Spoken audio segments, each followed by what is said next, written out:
that talks a little bit about the Bucks Arena. I'd like to invite Representative Hutton to come on straight up and sit Hey, Representative Hutton. the panel. You can't walk in my house and not think that I don't see you, Representative. Come on. I really am Do we have other elected officials in the House who we could at least introduce to people? I know we do have one. Supervisor John Walsh, I'm standing real quick. Thank you, also Supervisor. invited to come up and join us. All right, so Rocky, we will start with you. And we have the presentation is available on either of the slides to the left. Versus City Hall. I'm here on behalf of Mayor Tom Barrett, and I'm going to, for purposes of time, I want to walk you through the arena. I'll go as quickly as I can, but I also want to try and be thorough on this. So we'll start with our first slide, which I'm going to turn my remote on.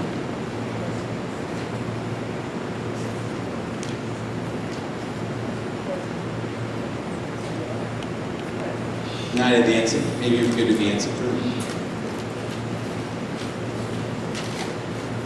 We had it worked out earlier. I was even walking backwards. For those of you who weren't here earlier, I know what I was doing.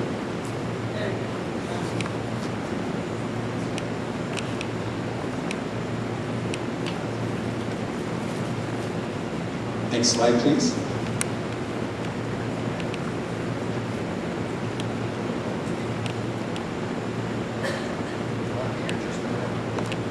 Oh, don't worry about that. I can fill air.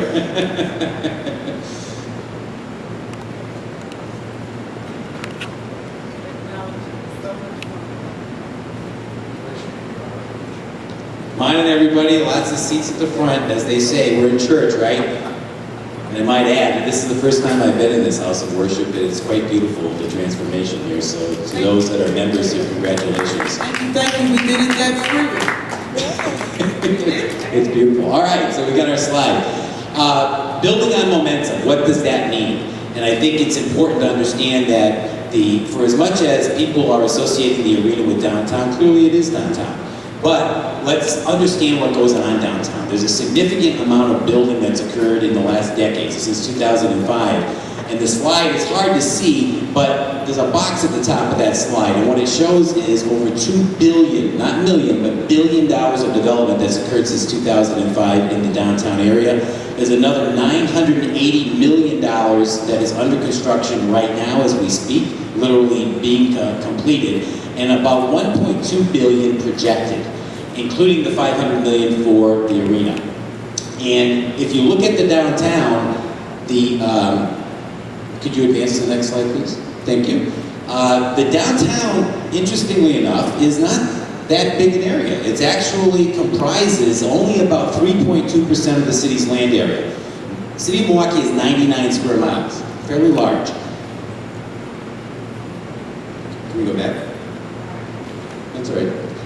3.2% of the city's land area is the downtown, yet it actually accounts for 18.6% of all taxes collected in this city, which means every neighborhood in the city of Milwaukee benefits when tax base is created in the downtown. That's how we help to pay for fire and police and neighborhood libraries and everything else that our citizens want and deserve to have in the neighborhoods. A significant amount of that heavy lifting is done by the tax base created downtown. On this slide, the next slide please, this is the Park East, and for those who aren't familiar with it, because it's been down for quite a while, but the Park East was a freeway, and it was a freeway that was going to go eventually to Lake Michigan and connect with a freeway along the lake. Thankfully, that was stopped in the state legislature, but not before the land had been cleared, and we're all familiar with not only the Park East, but the Park West freeway. And a lot of the Park West still remains vacant to this day, land that was cleared for a freeway that was never built. A lot of people were displaced. In this case, the freeway stopped at where you see it is here. Next slide, please. And we've got the circles on there to keep it constant with the pictures. Now, this is what the Park East looks like today without the freeway. Now, the city of Milwaukee was actually one of the first cities in the United States to remove an urban freeway segment without benefit of an earthquake. Right?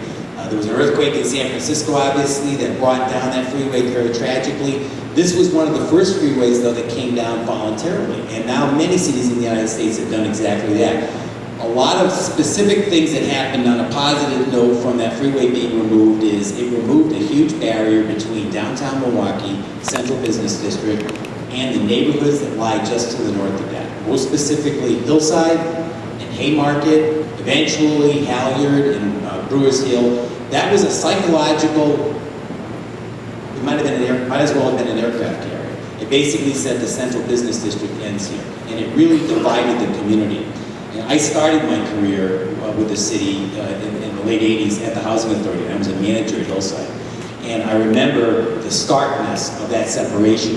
And so the freeway's gone now. The city and the county did a lot of investment here. The city put a tax incremental financing district in place. Next slide, please. And if you look at what's happened, you know, some people say nothing's happened in the Park East. That's actually not accurate. This is MSOE, which built the current center, which is the student center. That's what's on the top of the slide. They have a brand new soccer facility as well as the Grumman Museum. Next slide, please. And then you'll see the north end, which is about 500 units of housing. And what you see on the top right is the latest phase, which is currently under construction. That's what it'll look like probably about March. The bottom slide on the right shows you those 500 units. Next slide, please. Also the Avenir, which is a Vanguard, Sue Vanguard is the developer there. That's another 200 units of housing in the Park East. I might add on land that the county sold, and the county contributed towards the removal of the environmental there. Next slide, please. This is Condon Hill, one of the last developments that I worked on when I was at the Housing Authority. It's the high-rise at the bottom of the picture, and it's got a green roof on it, but more importantly, it's affordable housing. This is primarily housing for elderly. So we've got a good mix of housing in the Park East, which was one of the goals in the Park East Compact and one of the priorities for both the city and particularly for the county, because the county owns most of the land. Next slide, please. This is manpower. We worked hard to bring 1,000 employees and a global headquarters to the river. Next slide, please. This is the Aloft Hotel. Next slide, please, which is on the west bank of the east bank of the Milwaukee River. On the west bank is the Modern, which actually allowed us to bring almost 300 units of housing onto the west side of the river, which was significant because a lot of people felt that that area on the west was going to be hard to develop. The brewery, 21 acres in the heart of the Central Business District. Next slide, please. This, of course, was a gift of Joe Silver, about $50 million to the city of Milwaukee, but also a significant investment by the city, about $29 million of tax incremental financing to afford the ability to remediate it as well as put in the new streets and basically give us a brand new neighborhood there. Next slide, please. This is Schlitz Park. Gary Grunow and the Sampson brothers had been working on this for 30 years. Next slide, please. And then we come back to that area in the middle of the slide. The reason I showed you the other slides is to point out the amount of development that has actually occurred either in the Park East or close by to the Park East. But the missing piece has been where that circle is. And that's that Park East land that's just west of the river, just east of the brewery. And it may be difficult to see, but we also have on this slide all of the developments I talked about, plus obviously Dr. Martin Luther King Drive, which is a very successful commercial corridor coming up from the Park East. We've got the Haymarket neighborhood, the Hillside neighborhood, the townhomes at Carver Park. You've got the Beer Line, Schlitz, Brewers Hill, Halyard Park, and then Bronski. All of which are significant and important developments heading to the north coming out of the Park East, which are disconnected from the Central Business District because of this gaping hole here. Next slide, please. So what's been proposed, and most of you have seen this in the paper or on the news, this is what's been proposed. The arena is the biggest building here, and then you see a lot of other buildings. Next slide, please. A lot of discussion around what happens with this outdoor space, and you can see where all the people are gathered. The arena is at the top of the slide, the larger building. The somewhat smaller structure it would be to the east of it, but on the slide it's just to the lower right. That is the live block space that's been talked about, and that's going to be about 60,000 square feet of restaurants and entertainment areas, night bars, things of that nature that are going to work in conjunction with the arena. And that's where currently the parking garage at 4th and Highland is a city parking garage on this footprint right now. And so the idea is to create a plaza here that people can use even if they're not going into a Bucks game or a Marquette game, or if you're going to see whatever you might be going to see within the new arena. There's an opportunity to have congregate public space outside of the arena in this huge plaza, and then of course this 60,000 square foot live block. Next slide, please. This slide is actually from the Bucks slide deck, and it shows you, this is looking south now, this view. It just shows you some of the buildings that they're planning on building in future phases of the development. Next slide, please. These are the phases, and this is important because if you look at the phasing strategy, phase one, what we call the pork chop block, it's on the far left, okay, because it looks like a pork chop, so there's no science there, but that's part of phase one. That's where the Bucks practice facility is going to go, as well as their offices. They're currently in Schlitz Park, but they'll be moving down to their offices here. That's along 6th Street. Also in phase one, in the middle of the picture, is the arena and the live block, and then there's one more block. It's a half block to the north that also says phase one. That's where the city-owned parking structure is going to be constructed. Next slide, please. I want to go quickly through the funding sources. First and foremost, an incredible gift by Senator Cole, who kept this team in Milwaukee, along with the Pennants, obviously, who donated the Bradley Center back, but the senator bought it and then actually put the deal together that kept them here. So he's put $100 million in. The current Bucks ownership is $150 million. The Wisconsin Center District is being asked to invest $93 million. Milwaukee County at $55 million. The state of Wisconsin at $55 million. And the city of Milwaukee at $47 million.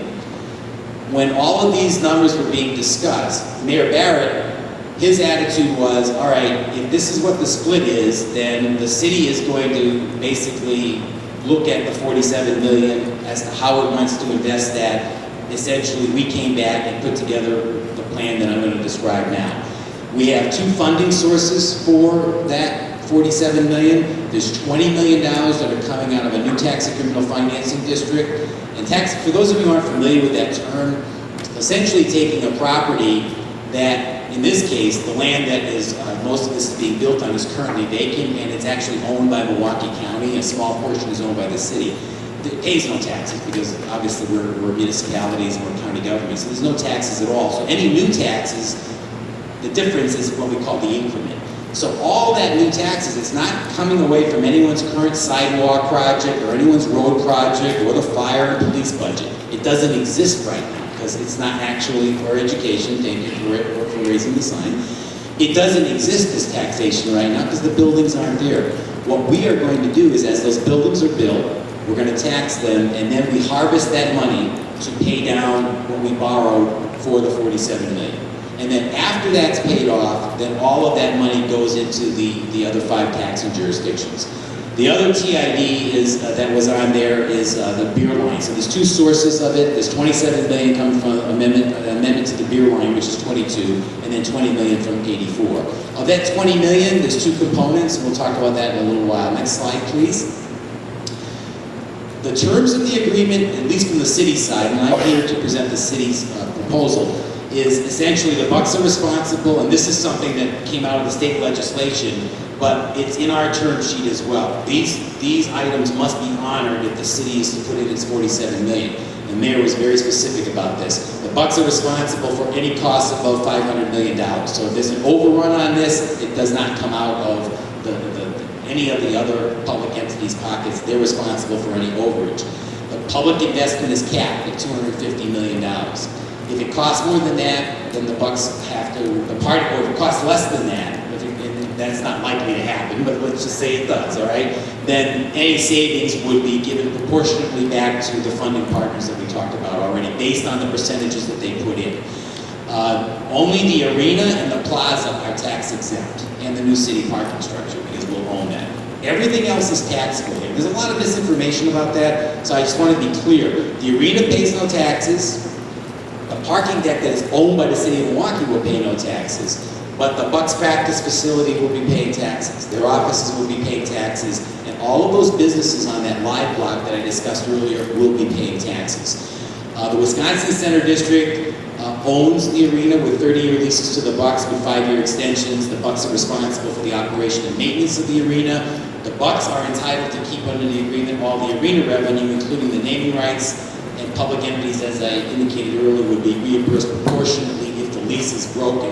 And the Bucks are responsible for demolishing the Bradley Center. They'll also be responsible for demolishing the city-owned parking structure at 4th and Highland that we're putting in as part of the deal. Next slide, please. The city's obligations under the agreement, $35 million towards the construction of a 1,243 space parking structure.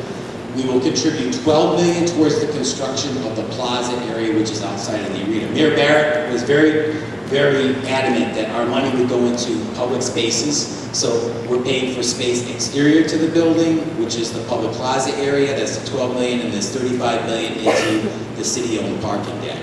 When the deal is complete, the city owns the parking deck. It will be operated jointly by the city and the Bucks. The city will then get a 50% share of the revenue that comes from that parking deck. We will convey the 4th and Highland parking structure to the Bucks. As I indicated earlier, it's their responsibility to tear that down. We have a small piece of land in the Park East. Some people would refer to it as the old Park East of the old City High parcel. That will also be conveyed. That's a very small piece that's along Juno. We will do some various infrastructure improvements, street and alley vacations, and some street improvements as part of our regular street and alley programs, including resurfacing, probably Juno, and then we're going to have to rebuild 5th Street. On the parking structure piece, it will be constructed by the Bucks to our specifications. It will be owned by the City of Milwaukee. It will be operated by the Bucks, but the parking revenue after the maintenance costs are covered will be split 50-50 between the city and the Bucks. Important thing to remember here, people are saying, why are you getting rid of a perfectly good structure that has, on 4th and Highland? That 4th and Highland structure is old. It still has a lot of useful life, there's no doubt about it. But it's a little under 1,000 spaces. We're getting a new deck that is 250 spaces larger. It'll have a 50-year lifespan, and it will allow us to have 50% of that revenue.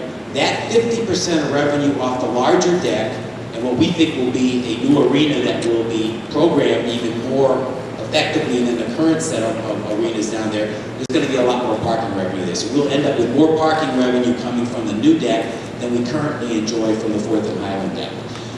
Next slide, thank you. This just gives you what I talked about briefly, where the new streets are going to go. They're very short. It's basically 5th Street on the block to the north, 5th Street on the block to the south where the current Bradley Center is. And then where you see the street and alley vacations, that's simply the city, we call it a vacation, it's an odd term, but we're basically vacating it, which means we're putting it into the project. It no longer is a city right-of-way. Next slide, please. The Bucks obligations. They must construct the arena, the plaza, the live block, and the parking structure. They have to demolish the Bradley Center. They need to give us an easement for 4th Street, and that means that we have the right to put over 4th Street, we have access over it. And if we need to do anything in 4th Street, because 4th Street's being vacated or essentially given to the project between the arena and the live block, we want to make sure that if we need to get in there, we can.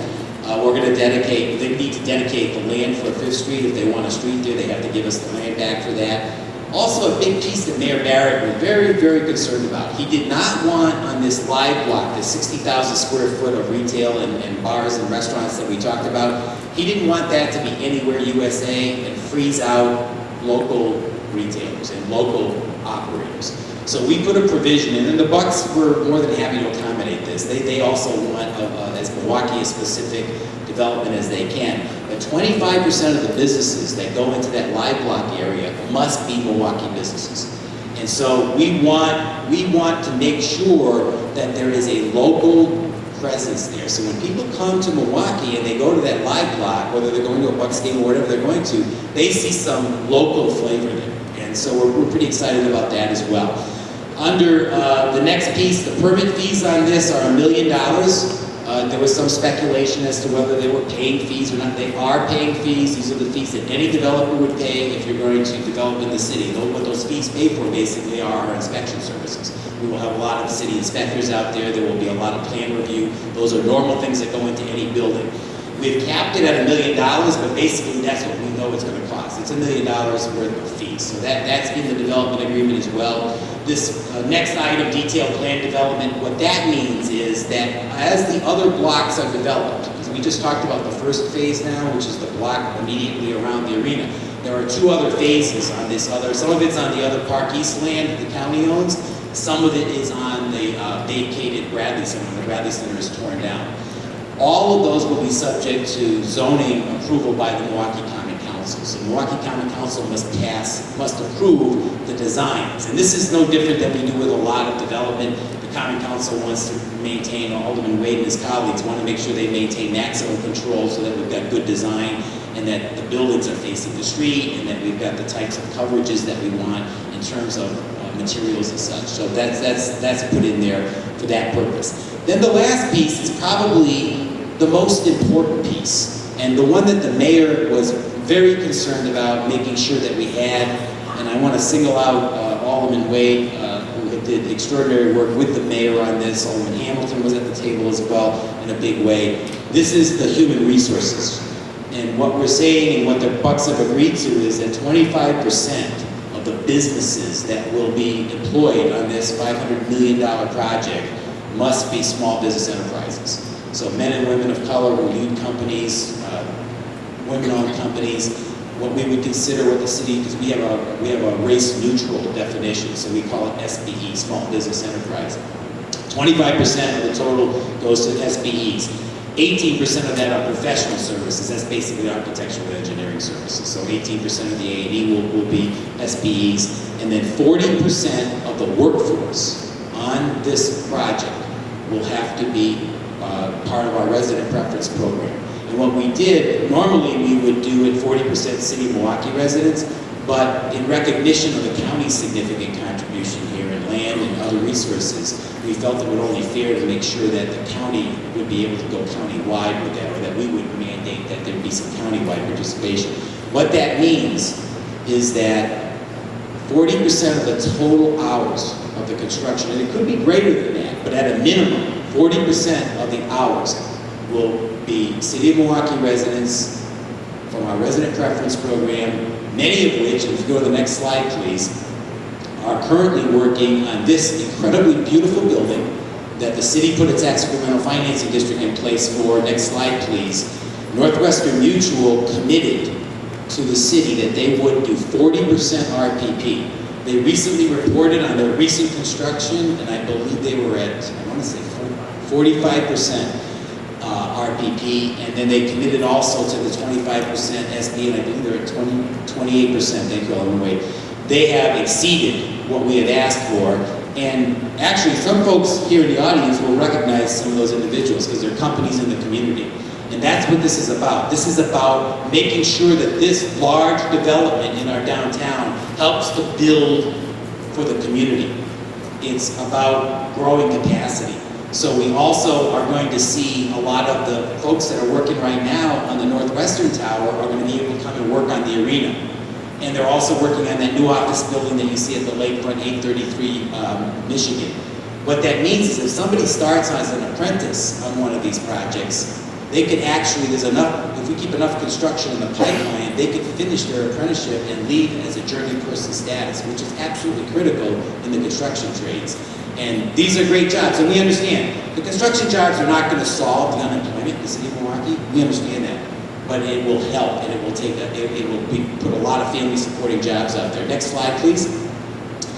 I want to briefly touch on the TID 84. We talked about the project cost of $20 million. There's $12 million that the city will put in initially, and $8 million will come from the Bucks ownership. That's put in at the very beginning. That goes into the parking deck. We eventually will repay them that, but we will not repay them that until they've created enough tax base where the city gets its $12 million back first, then they get their $8 million. So basically it's a hammer to make sure that that development occurs, that people are actually going to, that the Bucks are actually going to build what they say they're going to build. That's our ability to hold that in place because they're giving us $8 million, or lending this to us at the beginning of the project. If the tax base isn't created, they can't capture that $8 million back. The base value right now of all the properties in that district are about $51 million. And essentially, we believe based on only the practice facility and the live block that this will pay off in year 15 for the city's proportion and portion rather than the Bucks portion will be paid back in year 25. Next slide, please. The beer line 22 We're taking $27 million from this. If you could go to the next slide, and I'll run through this quickly. That is what the beer line looked like in 1993, when the state of Wisconsin wanted to build a prison there. They were talking about a prison there or a prison in the Menominee Valley. About 1993. Yeah, I wasn't there. Oh no, and I'm not putting it on anyone that's here. My point is, the point is that that's what people thought about land in the city of Milwaukee. That you could just, basically that it's not worth anything. It's worth a lot. What the city did here is, now this is a very contaminated area. This is actually the original, this is Commerce Street, what you know today. This was, when Byron Kilbourne came in and settled that portion of the city, he built a railroad there, and it eventually became called the Beer Line.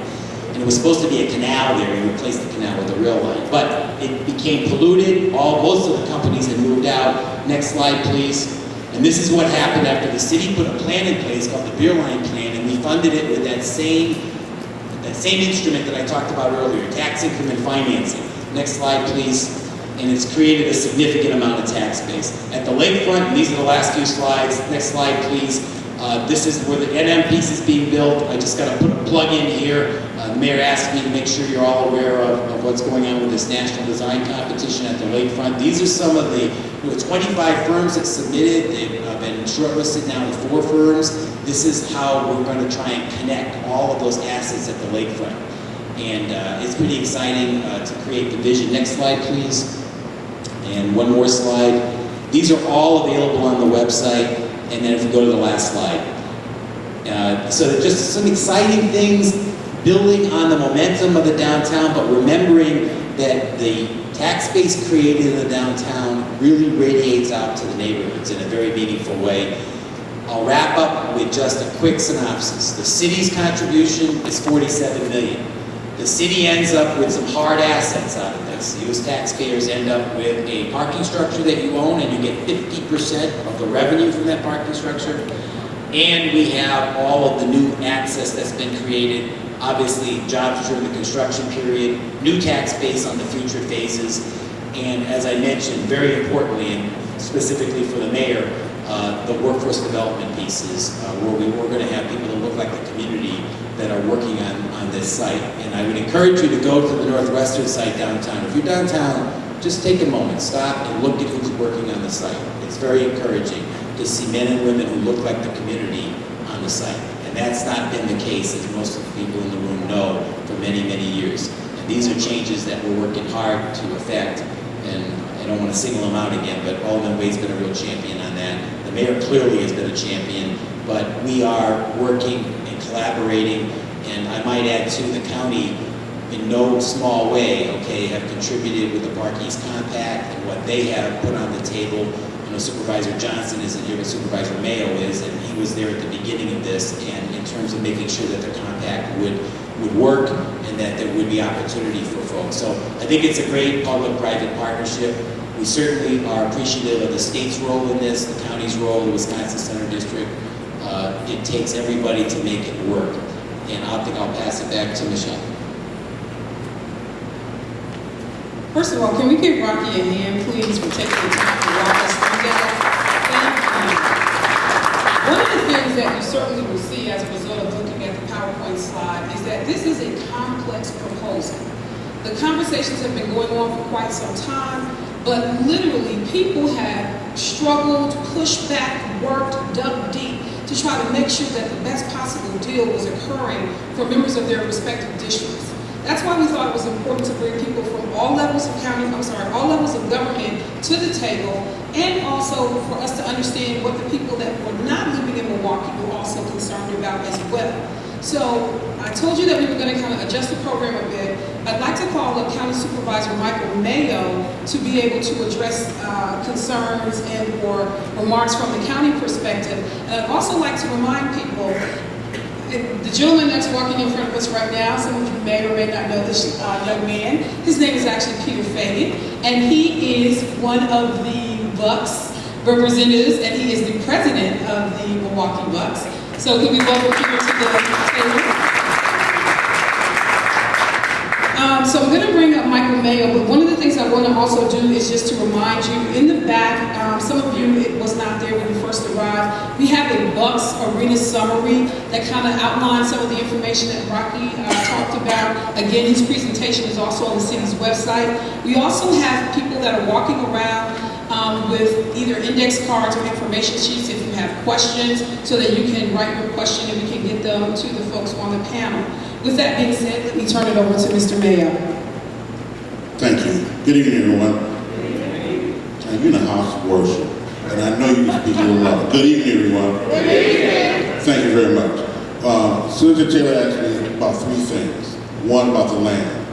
Now, I have to give the aldermen, the mayor, and Rocky McCool a hand. They got something back for their residents.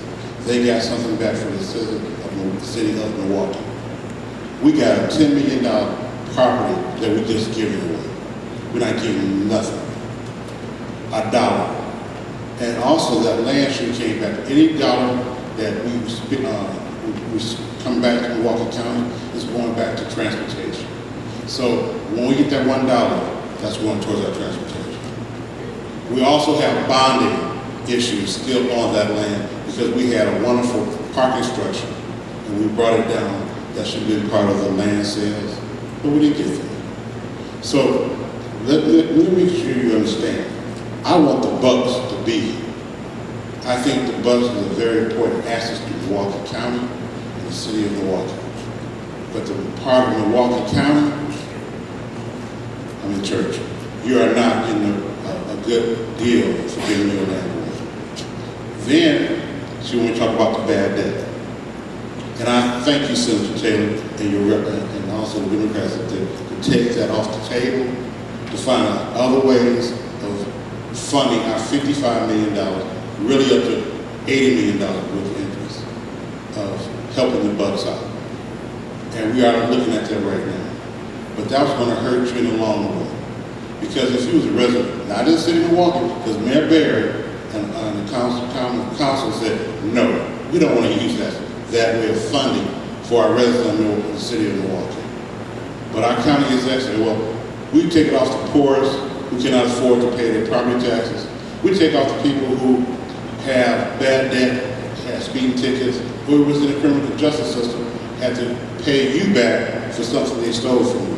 We're going to take that and put that towards the Bucks. But the Bucks have nothing to do with that. Now we are trying to look at creative ways of coming up with our fair share. I have to, again, I don't give them a lot of credit, but I have to give the city of Milwaukee again credit. They looked out for you. Milwaukee County was not at the table. The county board of supervisors was not at the table. We had one man make a deal. The deal was not good for you. Let's make that very clear. One man made that deal. It was not good for you. But we are, my colleagues are committed to do what we have to do, make sure the Bucks is here. You have a handful who's not sure, but I want them here. And there was a third. Man. The debt collection is out of the deal. Thank you. But if you done voluntarily, what is that? Okay, volunteer, because that one man went into, as somebody said last time, the brainstorm, went into other people's lands. The treasurer collects our debt. He collected 95% of our debt. And that goes to our bottom line. The circuit court, John Baird, collect their debt. It helps for restitution, it helps with their courts, and then they go to our bottom line. Those individuals right now are trying to work it out with the state of Wisconsin to see how can they participate in their making sure that we help the Bucks out with our debt. Not our debt, our funding of $4 million for the next, I don't know how many years, 20 years. So that's really when it goes from 55 to 80 million.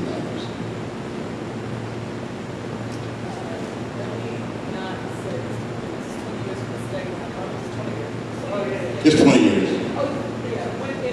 With interest, that's $80 million. See, they just give you the 55, but with interest over 20 years is $80 million. That will not go for goods and service to you. And that's a concern. And if you look at how the city laid their negotiation out, it works. But the county, it do not work. But we have to figure out a way because Now we're obligated, because the state has mandated that we come up with that stuff. And you can look at those state representatives, mine is here, and the state senator. So, but we still have to do our thing. And I'm willing to work with you. And we are looking at that right now. But I hope everybody will support the Bucks, because this is an economic engine for Milwaukee County. And we realize that. And we do have DB participation, 25% is construction, 17% for professional service, and actually 50% more for residents within Milwaukee County. And the city have worked with us on that. So it's going to be a win-win for construction, give people opportunity to have a job, have a career, and move on and build their business. Supervisor Mayo, may I ask, because I know that you're not able to stay for the entire time, that you leave this meeting today, and there's an amount of money that the county pays on both leaves and waste wood being put in landfills. Correct. As well as 18 other municipalities. And so my question would be, what is that amount that we spend on waste wood? Because as the Bucks redo their design, one of the conversations that's happening is how can we take both wood from when we do deconstruction, wood from when we do deconstruction of properties, as well as waste wood. How can we use that in their design, and what savings would that create for 19 municipalities around the county? I mean, it's not 4 million, at least I don't think so, but it's not 4 million, but whatever it is, there are dollars that can be used, as well as work opportunity for individuals to be exposed to urban forestry and woodworking and scholarship opportunities that exist for young people who ultimately go in that area. So I'm just asking for someone to do the follow-up for the 19 municipalities who in turn might have a real interest in saving the dollars that they spend presently on putting waste wood in landfills and leaves. Senator Taylor, why would you throw me a question like that? I'm asking you to take it away with you. I'm not asking for the answer. Oh, okay, thank you, because I do not have that answer. I'm not going to sit up here in the house of the Lord and lie to you and these individuals. So I will look into that and I will get back to you then. Because you gave me 3 questions you want, then you give me a hardball, okay? I can't dunk that, all right? Anything else? I have Peter Fagan next to me who says he believes it's about $500,000 that is presently being spent on waste wood, being put in landfills, and I just think that 19 municipalities might be happy to get that back in their budgets. Peter Fagan can't believe he knows that. He only knows it because I've been pressing him on the issue, y'all. Was that going to be a sister over here or something? Anything else? Can we give County Supervisor Michael Mayo a hand, please? Are you going to start? You're going to hug? You know, after you abuse him, then you hug him. One of the things that I am interested in doing real quick before we move to our next speaker, because as we've said, and you can hear in County Supervisor Mayo's comments, that this has been a contentious issue too. I see some heads nodding. Although many people will tell you right out the gate, I am a huge fan of the Milwaukee Bucks, or I believe in the economic value of having the team in the city. There are people that are still conflicted about what we should do in order to keep that team as a part of our base and our fabric of our particular state. So I'm kind of interested, just by way of show of hands, if you'd be willing to, how many folks came in today already with the idea that we want to support the team and get the deal done no matter what? Show of hands. Okay. How many folks are on the fence? So you came today hoping to hear something that can help you potentially, or at least to work it through? Okay, how many folks are against the deal? Okay, thank you for your candor. So you will see that as we move through this process, I think that different views will be represented throughout. And hopefully, again, you will participate in the Q&A portion of this evening so that we can hope to address some of those issues and more concerns. I'd like to take a moment to bring up Alderman Willie Wade. to keep the conversation local for this point. Are you okay? You like you was about to pray. You all right? About to get on the hot seat? And as we have heard several references, we are actually in Greater New Birth Church, and it actually is the church home of Senator Taylor. So we want to make sure that we say thank you to Reverend R.J. Bishop R.J. I'm sorry. This is so hostile to be in church. But we want to make sure that we're saying thank you to Bishop R.J. Bird, who has extended his sanctuary to us for this meeting today. And to his amazing staff that are helping us. We appreciate you. Baby team and Ezekiel, thank you. All right, thank you, Michelle. Bishop Bird is one of our dynamic bishops that we have in Milwaukee. We are truly blessed because we have some very, very powerful men and women of clergy here in Milwaukee who have national recognition, and Bishop Bird is actually one of those. I don't have a set of questions that they have for me. Commissioner Marcoux was quite thorough about the city's position on it. My major role in this was the negotiation of the workforce development piece. He explained exactly what it was. Alderman Hamilton and myself and Earl Buford from the Workforce Investment Board were the primary people that worked on that part of it. Spent a lot of time with Peter Fagan at weird hours, but we got it done and we agreed. And the Bucks had some very important points. And let me just explain a few of those points.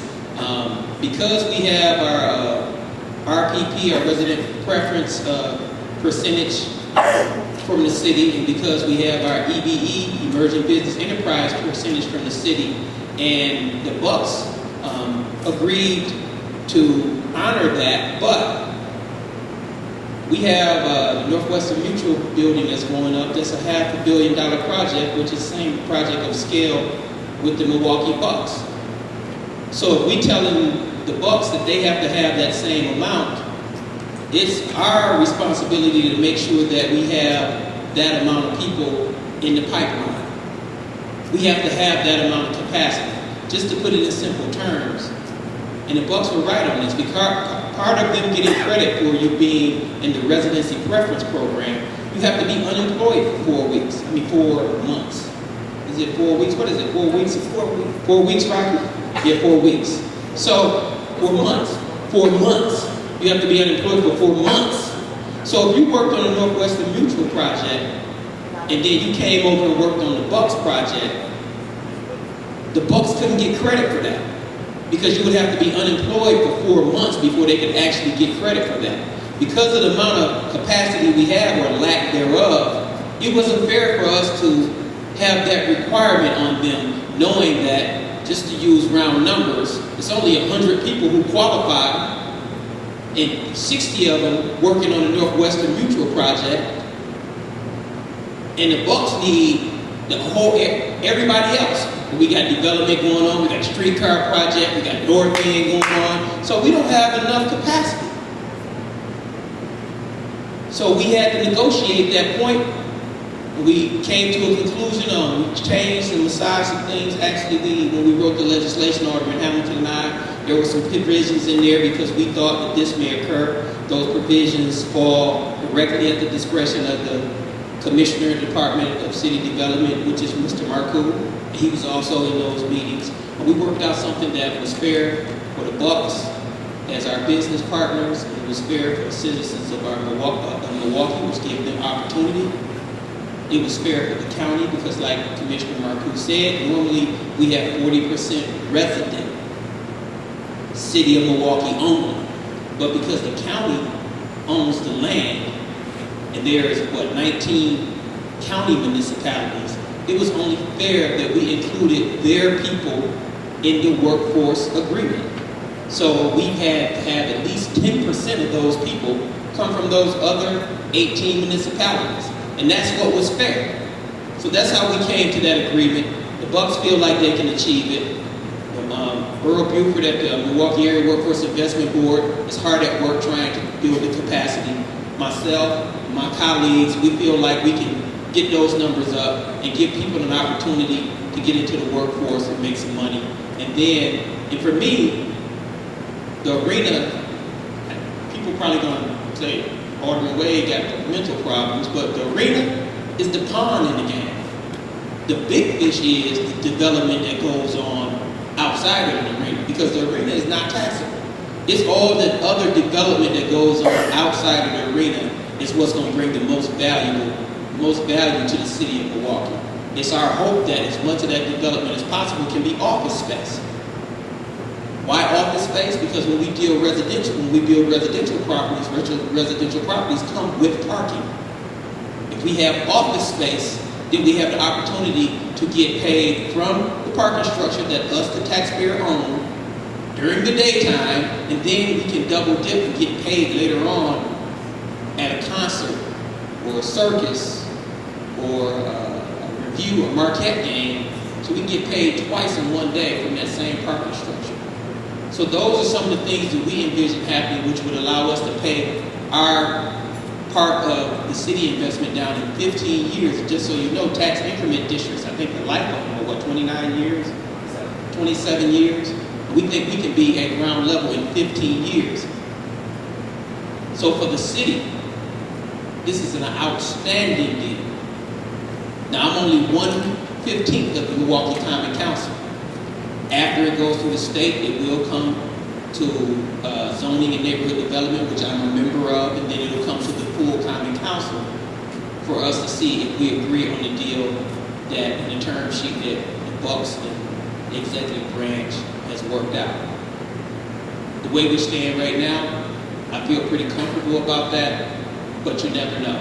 So if anybody have any questions regarding the city aspect of it, the workforce development aspect of it, I'd be willing to answer those questions at this point. If not, I'll sit down and we can go on with it. Alderman, can you just speak to two quick things? You mentioned the labor piece. Can you articulate exactly what that agreement is on the labor piece and how what is happening on the Northwestern Mutual project? You know, Say that again. the labor piece. Can you speak Okay. to that and the business piece, especially since it's SBE, small business enterprises, Right. and not minority businesses? So how does that shake out for opportunity? And then on the labor piece, how does it shake out for actually the targeted populations that are unemployed in our community? Okay, what we tried to do was we wanted to, and this was the first presentation we brought to the Bucks. We wanted to take the Northwestern Mutual project, that prototype, and have the Bucks work directly from that. Why? Because we're achieving at this point so much success with it. They're actually exceeding the numbers at 45% instead of 40, at 28% instead of 25. So for us, we wanted to use that same prototype. But the Bucks in their wisdom was like, hey, Northwestern Mutual has access to all of the workers. We're only going to have access to part of the workers, part of the professional staff. It's going to be difficult for us to achieve those numbers in this tight climate. But what that means is that 40% of the workers on the new arena project, I don't even like calling it the Bucks Arena because they only play there 41 times and it's 133 events that go on at the Bradley Center. Only 41 of them are Bucks games. And if you're going to call yourself a major city, just having this type of facility in your city is required in order for you to be a major city. So for the new arena, what that means is 10% of the workers on the arena will reside in Milwaukee County, and 30% of those will reside in the city of Milwaukee, which is also in Milwaukee County. And that's how we get to that 40% number. And once again, because the county got skin in the game, it was only fair that we allowed the other municipalities to participate in this project. Now, from the EBE standpoint, emerging business enterprise, those are the small businesses. Those are some of the businesses that do, I want to say, Commissioner, can you help me with this? What's the amount of you have to do to be considered a small business? $3 million? Obviously it's a threshold that would meet what most people would think is a small business. So is that number 1 million, 3 million? I don't want to misquote it because I don't have it at the top of my head. But it's a number that will qualify you as an emerging business. And out of all of the work that goes on this project, 25% of that work has to go to emerging businesses, which gives small businesses the opportunity to benefit from this project. So that's what it boils down to on the workforce side. And I was just sharing with Senator Taylor, because it was to the question that the alderman knows because he's on the council, the city is precluded from having a race-based ordinance. So that's why we don't use the term minority, okay? Even though clearly, obviously, we're targeting a minority population, men and women of color who comprise so much of the city's population, and those are the small businesses that we want to attract. The term that the city has been mandated to use is race neutral. So that's where it came up with SPE for small business. But if you look at the firms that are being hired right now in Northwestern, and as Peter Fagan is here, he will attest, the firms that he's trying to attract are firms that are headed by men and women of color in this city. And that's the real target audience for us in trying to get that 25%. All right.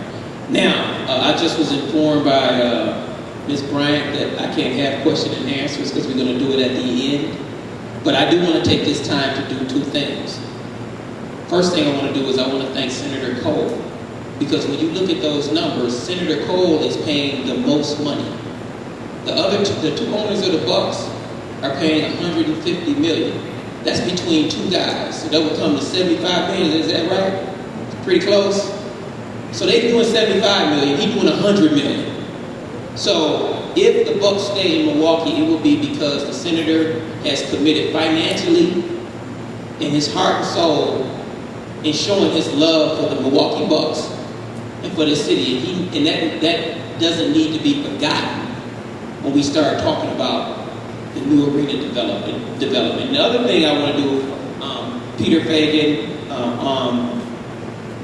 the owners, the investors in the Milwaukee Bucks, and we have, 5 minority families that are also investors in the Milwaukee Bucks. The Bucks can go anywhere. They can go anywhere. If they leave Milwaukee, they are not going out of business.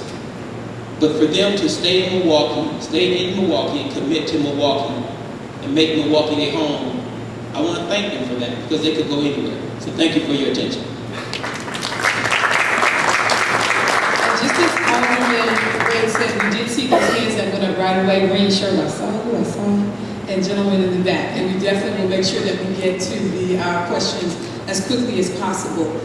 In light of time, because we had this scheduled to go from 6 to 7:30, we are going to get through everyone on the panel. We are going to do a Q&A. The budget portion of the discussion, we will actually run a half an hour afterwards for those folks that are interested in that component, and we encourage you to stay for that if you are also interested in the budget aspects of it. Alderman Wade did a lot to reference Peter Fagan in his remarks, so I think that it's appropriate to bring Peter up at this time and to have him give us his remarks.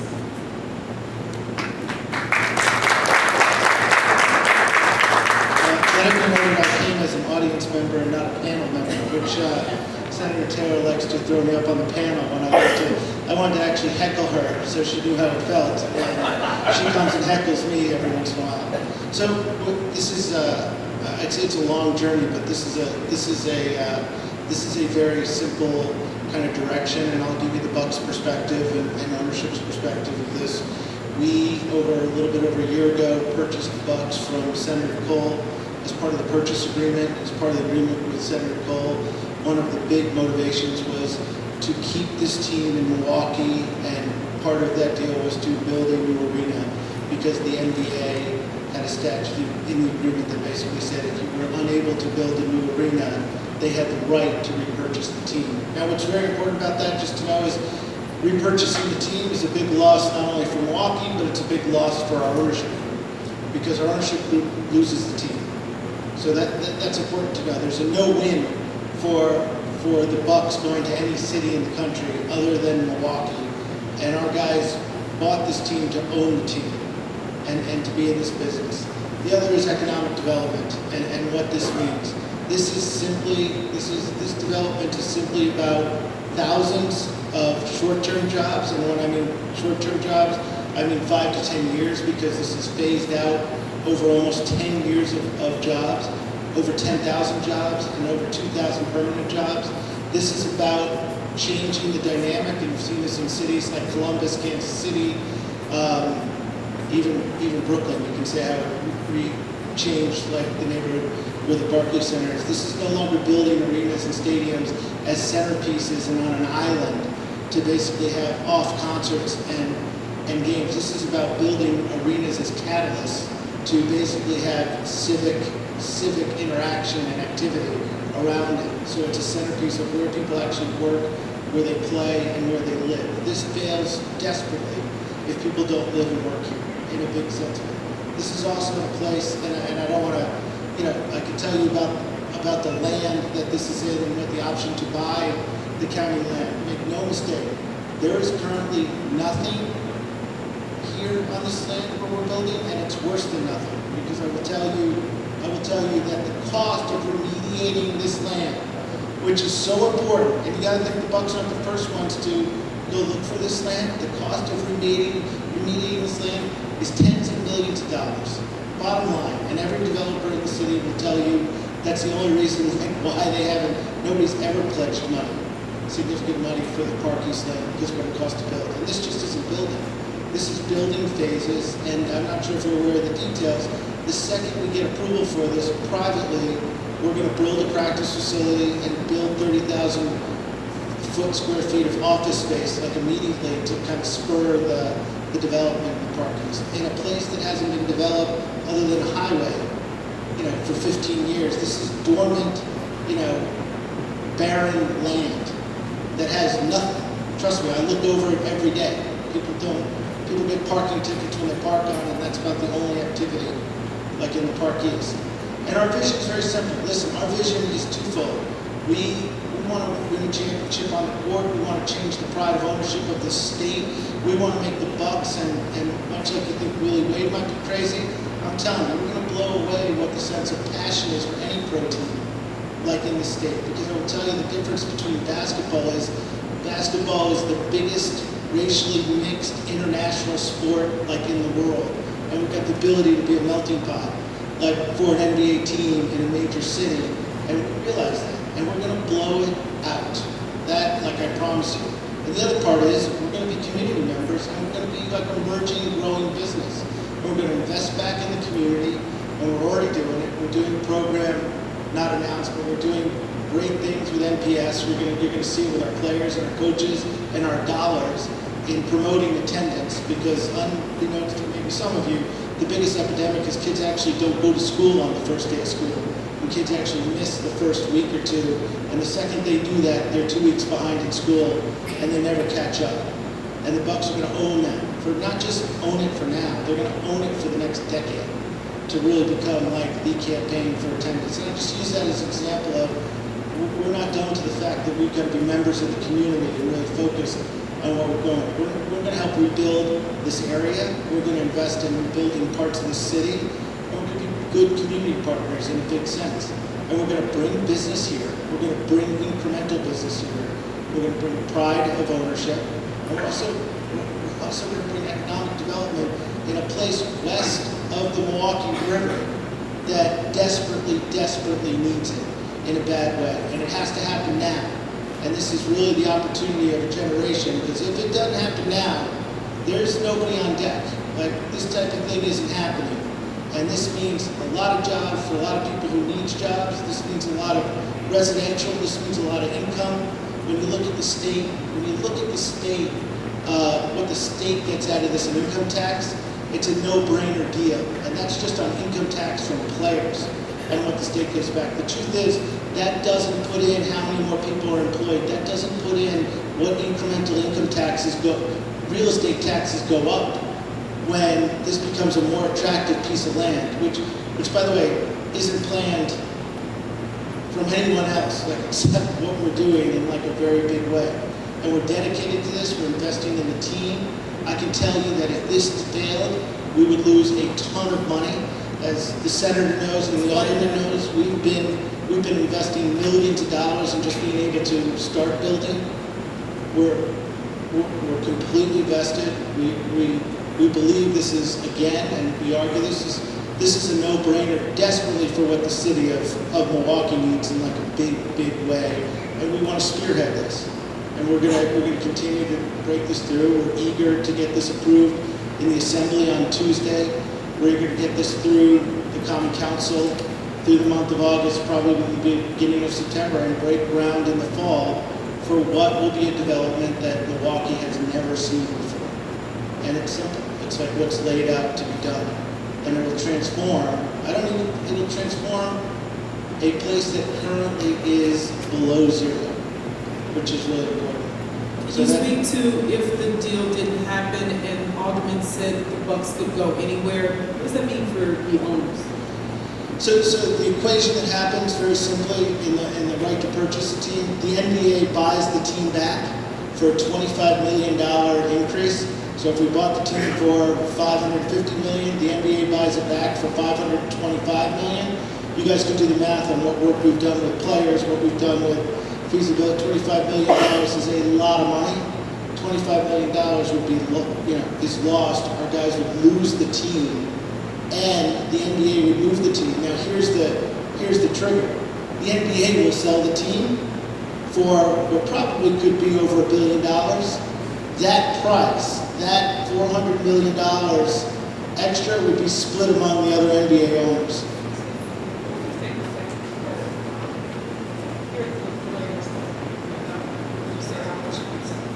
Oh, we'd sell it back for $25 million above the price we purchased it. Did I miss? It's $575. This is $575. My mistake. We'd sell it back for $575. So say for instance the team sold for $1 billion. The other 29 owners in the league would share that profit. So make no mistake, the other 29 owners know that if the Bucks left Milwaukee, it would benefit them in a big way. And by the way, the Bucks would probably go to a much larger market, which would generate a lot more revenue that would contribute to basketball-related income. And if you know about the economics of the NBA, it's the more money you make, the more money players make, the more money all the teams make. So that's what would happen.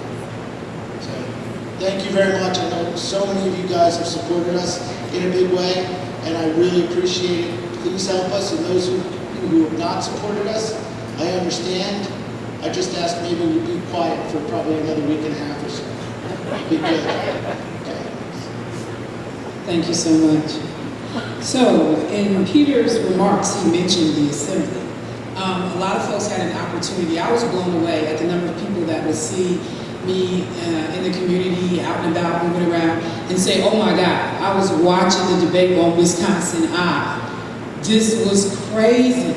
And, to Senator Taylor's credit, I became a rock star because I was sitting right behind her. Y'all didn't see me? You saw, thank you so much. Thank you so much.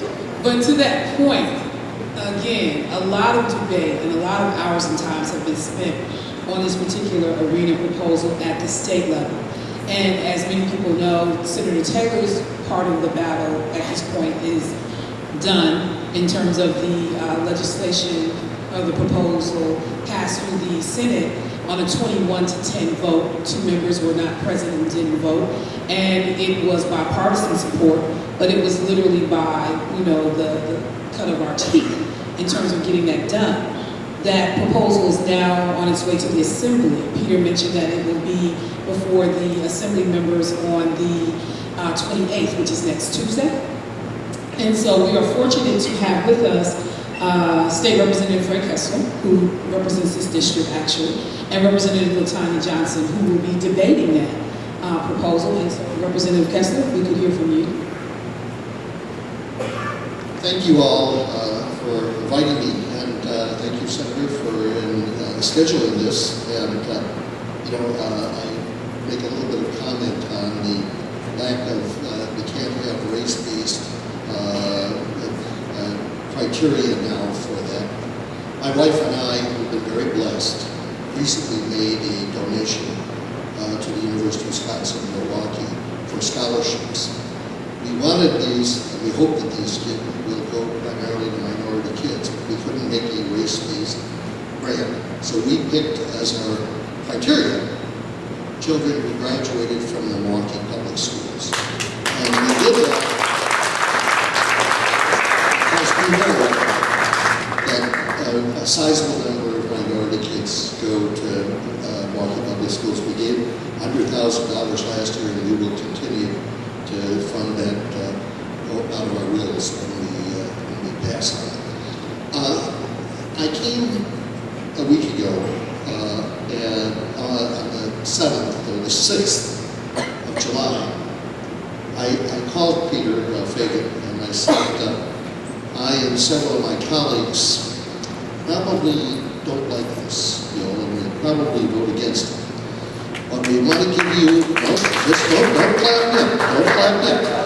We wanted to give Peter an opportunity to make a presentation to us. So he met with us at a hidden place in the law office of a friend of mine in their conference room. And we asked him to bring one other person, and there were a couple of legislators there. And we said, there's things that we don't like about this, and that if you're going to get our votes, you have to change. Among the things that really caused me the greatest concern was, many of you know that I was a judge for 11 years here in town. Years ago, many of you voted for me when I beat Judge Serafin and a couple of years ago. But I've been out of that for a little while. But I sat as criminal judge for quite a number of years. And I looked and said, I know that people who can't pay fines, who can't pay court costs, are not people who are ever going to pay for an arena. They just have no money, and that's not the place where you're going to get any money to pay for this arena. And I know that people whose homes are being foreclosed are not going to be able to pay for the arena. And I said, that portion of the county office proposal has to be changed. Now, I remember when the governor first had the meeting, that they were talking about $6 million coming from the players in the increased income tax that they would be paying. Well, I don't know what happened to that, but I know that County Executive Abele that wasn't pursued, and he was proposing in his discussions with the governor that that comes from people who can't pay their fines through collections. The county, the state gets 15% for a collection fee, and they were going to also go after people whose homes were foreclosed. I said, under no circumstances will I vote for that if that's the basis for the fund. So that was always a change, that if they didn't collect it, it was going to go at a reduction in state aid tomorrow. I said, let's be very honest, then. I'd rather have that come from a reduction in state aid for Milwaukee. And that isn't quite as onerous as some of us thought it would be.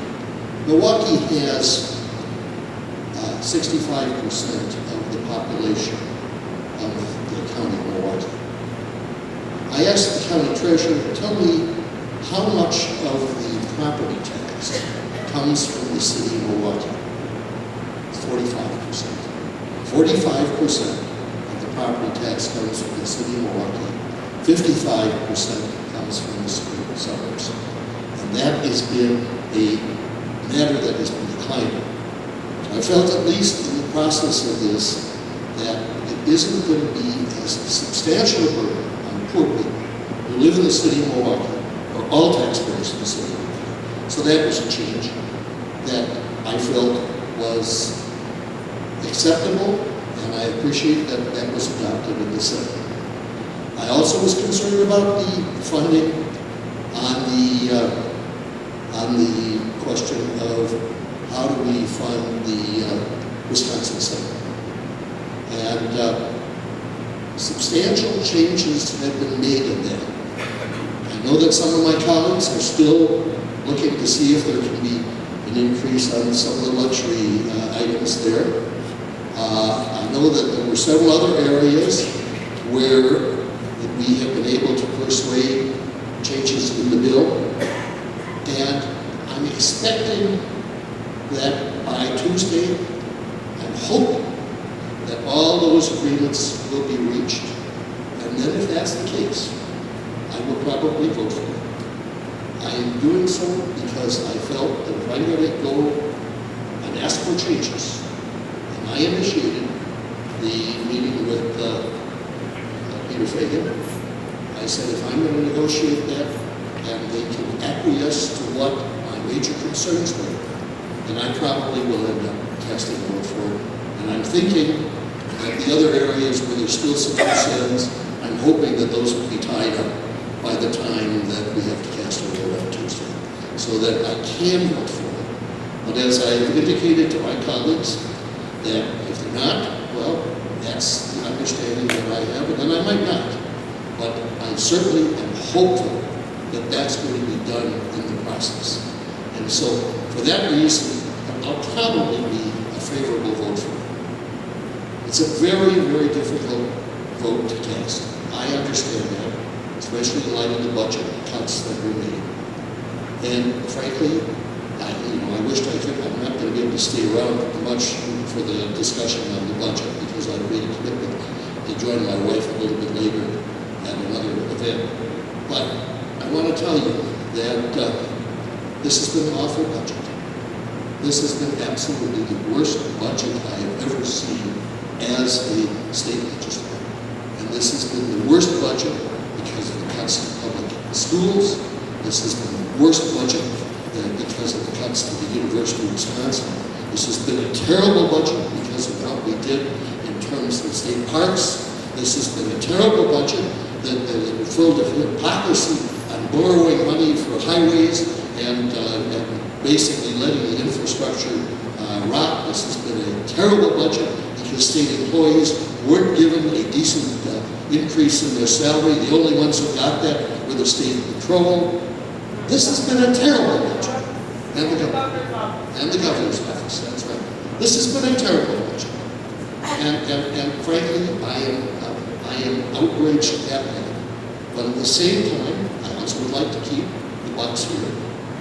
But I also was prepared and still to say that if we haven't got this all to I's dotted and T's crossed, that I can still cast my vote against it.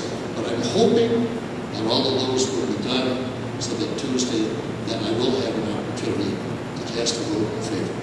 Again, thank you very much for letting me at least get my say in this, and I appreciate that everybody came here. And Michelle, I'll let you hand this over to my colleagues. Can we give a round of applause for Representative Kessler? And I just want to take a moment of personal privilege. That's what they say in church. I want to take a moment just to say the scholarship fund that Representative Kessler and his wife set up, the University of Wisconsin, UWM, which I and Senator Taylor are both alumni of, was an amazing, amazing thing. So that alone, I think, is just so worthy of an additional round of applause for him.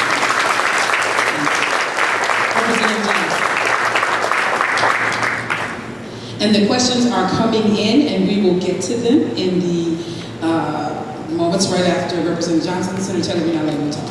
So I just said, just so you know. Representative. First of all, I'd like to say thank you to all the individuals that showed up, because it shows that you have a sincere interest in what happens in the city of Milwaukee, but also how your tax dollars are being spent.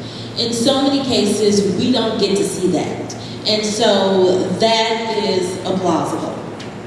Second of all, I also want to tell you guys that those of you who raised your hand to say what position you're taking, you are exceptionally brave, because you will not see that in the state assembly. People are not going to share how they're going to vote until Tuesday in most cases. That's because this decision and how we're going to vote is not an easy decision. There is a lot to weigh. All of you that live in the city of Milwaukee know that we have a high unemployment rate in terms of African American males. We're talking about 56%. 56%. And for those of us who serve in the state legislature, we know how difficult it is for us to get jobs in the city. It doesn't matter how hard we beg. It doesn't matter how hard we plead. It doesn't matter how many individuals are bused to the capitals talking about their needs for jobs. This city still lacks unemployment for African American males. You're talking about a city that has 80% of our children, 3 out of 4, who live in poverty in this city. Their parents need jobs, and they need family-sustaining jobs.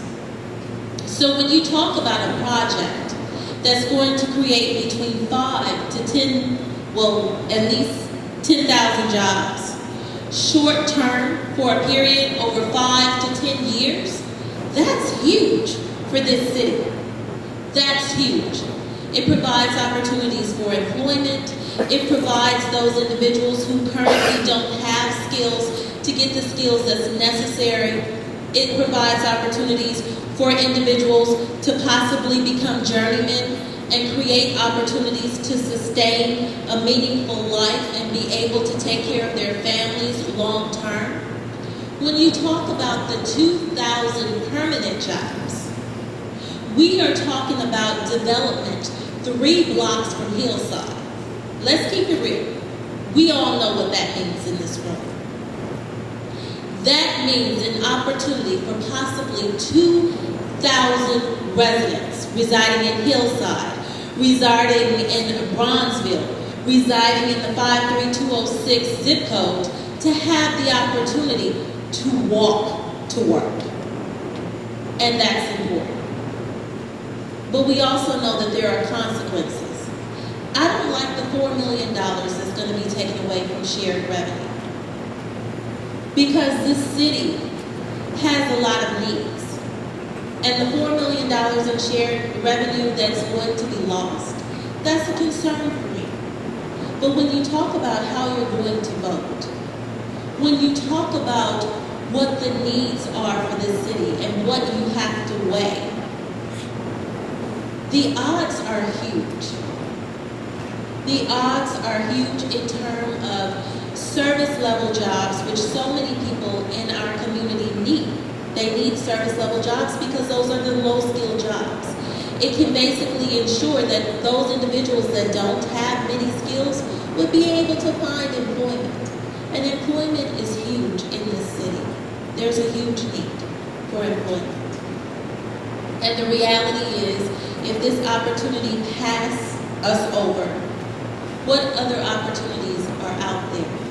We lose the 750 jobs that are already created by the Bradley Center.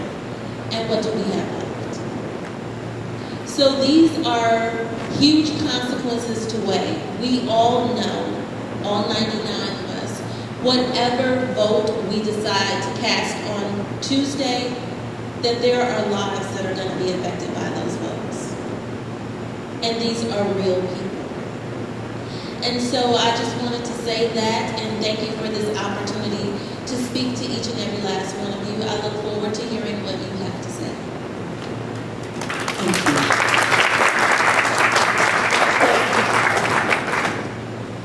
Representative Johnson, I just got to tell you, I always love when you talk because you seem to figure out a way to put a human face to the conversation, and so I really appreciate having your participation. So we're on to the question phase. First question, is there a minority requirement for the Bucks plan? I think that a lot of that was addressed during the comments and remarks made, but if there is anyone that would specifically like to respond to that again, we will do so. Or the person who asked that question, are you comfortable at this point with the responses that you've heard so far? So if I don't see a show of hand, then I'll move on. All right. Next question. Is the $150 million that the Bucks are paying part of the total cost of the plaza? Is it my understanding that the city will pay $12 million to the plaza if the total cost of the plaza is $20 million? How is the city paying for, looks like the question is 80% of the plaza? The individual that asked that question? Yes, sir. And let me come out to you with the mic so we can hear you. Yes, sir. All right.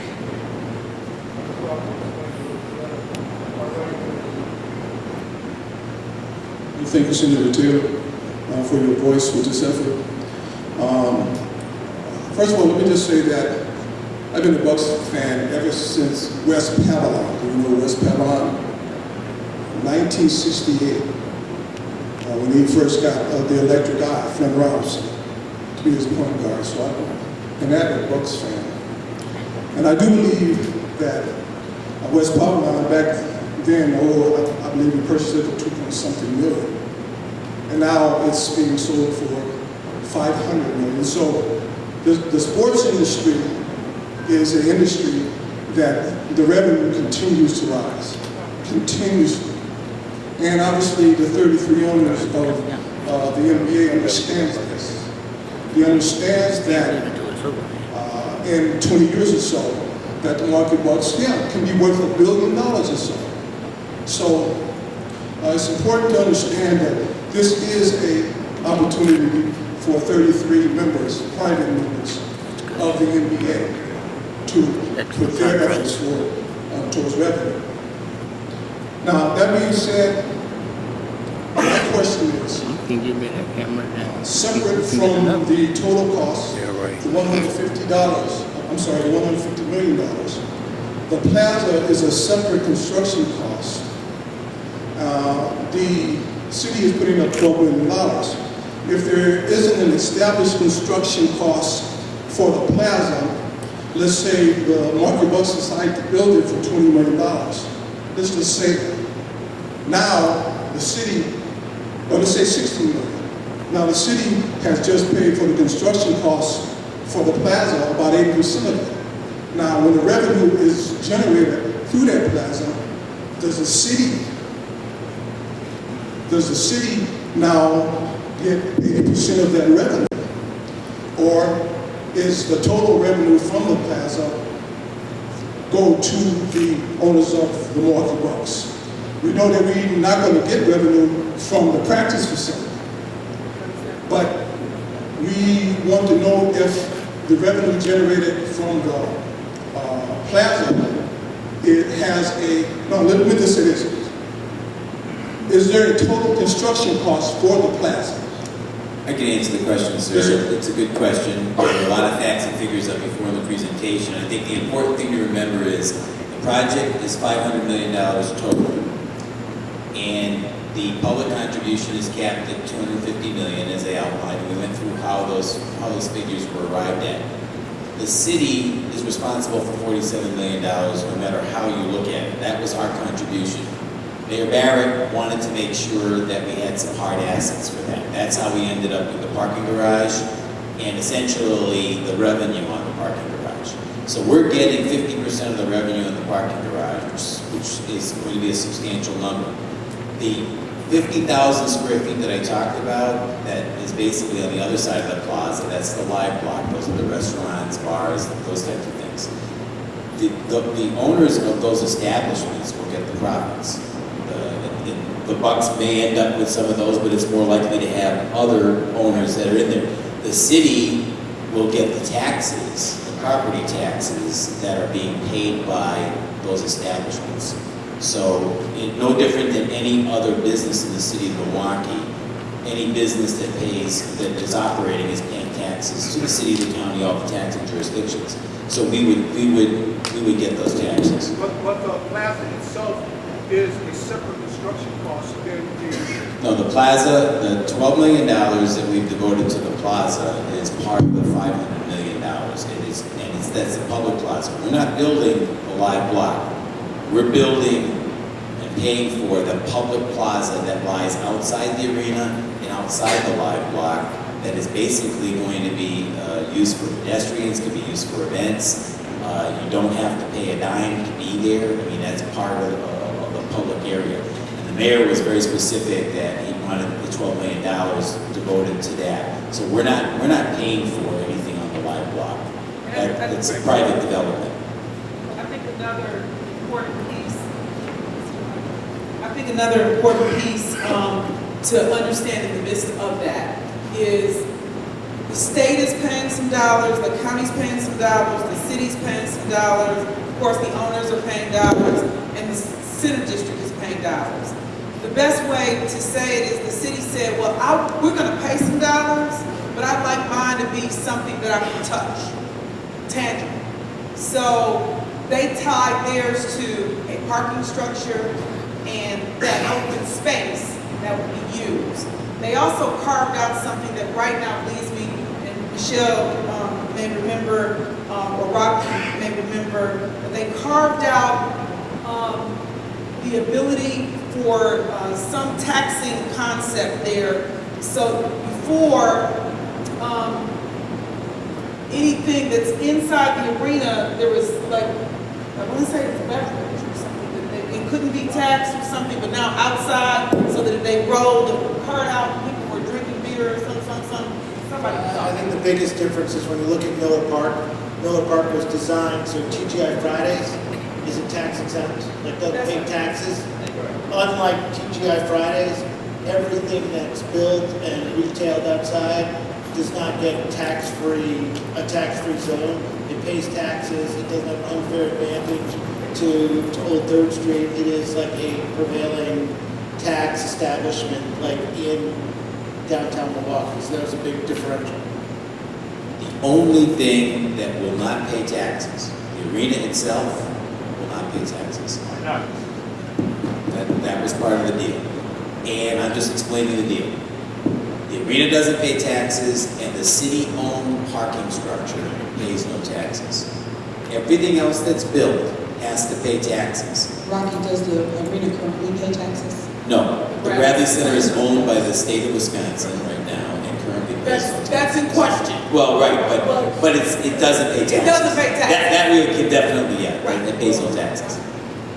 Okay, so I'm going to move along with the next questions. That was an extremely good question. You got 3 folks to respond to that one. The next question is from JT. Is JT still here? JT, I just want to say hello. I hear you all the time on 860 AM, and you are a Vietnam vet, which you noted in your question, your sheet. So I just want to say hello, because it is a pleasure to put a voice and a face together. Yeah, you keep Eric and Sherwood on their toes. So it's 7:30. So let me ask the question. Who will have to leave? I'm promising. Okay. All right, so JT's question.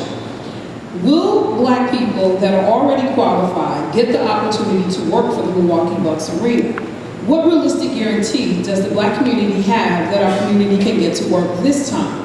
Because unfortunately, our community has heard much of this before. I can only answer that one way. We've already retained, and we're going to continue to retain primary sourcing companies. We actually went to Racine yesterday to talk to, and I know we're talking Milwaukee centric, but we're looking desperately to figure out how to employ as many minority workers as we possibly can. The truth is, the vehicle has to evolve a little bit because it's not great at recruiting. I can give you a real number. So the Bucks have increased about 80 jobs, so we have about 180 employees. When we took over, it had 100 employees. Most of those jobs are sales jobs. These are the greatest jobs ever. These are entry-level, $22,000 to $23,000 jobs with the ability to make $8,000 to $10,000 bonus. It's the 20-something-year-old out of college, and it's like getting your master's degree in business. Like, I'm a big fan of saying you want your business experience, you get this. Yes, So- sir. Yes, sir. I'm sorry. So I will just tell you, we went to a lot of sources to recruit for these jobs. I mean, and minority sourcing and everything else. And let me tell you, it was a real challenge, and we failed. We had over 250 applicants, of which 25 were African American, which is a problem. And we're getting help. I can tell you, Willie's helping us, and everybody's helping. We're trying to change that, and we'll change it. And the best example we have is Northwestern Mutual. We are going to retain the companies that are doing this well with Northwestern Mutual. So that's the best example. All right, thank you for your answer, sir. Because 2 people that sit next to you, Alderman Willie Wade, Senator Lena Taylor, trust me, they will get it right. Thank you so much, JT. The next question. How can it be assured that no business outside of the Milwaukee County area will be allowed to set up a temporary residence just to take advantage of the residency preference? A second question. Can there be a percentage of City of Milwaukee residential preference within the 40% residency requirement for Milwaukee County? And the third question, can small businesses receive assistance in getting SBE, DBE, or any other certifications? So I will let. That seems like an ordinary question. When we put the requirements together in the Moore ordinance, there's some requirements as far as residency preference is concerned that you have to prove that you've been at a certain address, and the address that you have to prove that you're at, you have to prove that prior to you getting certified as a Milwaukee resident. So in other words, you can't just come today and say, okay, this is my address. We need to know your address 6 months before you're qualifying for residency preference. So it's stipulations like that that are built into it. But make no mistake about it, this is a livelihood and some people are going to try us. But it's our job to make sure that we stay on top of that.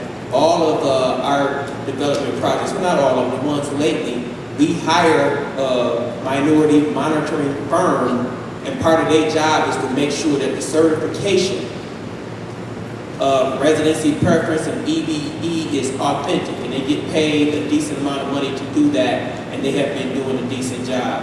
And the other question was?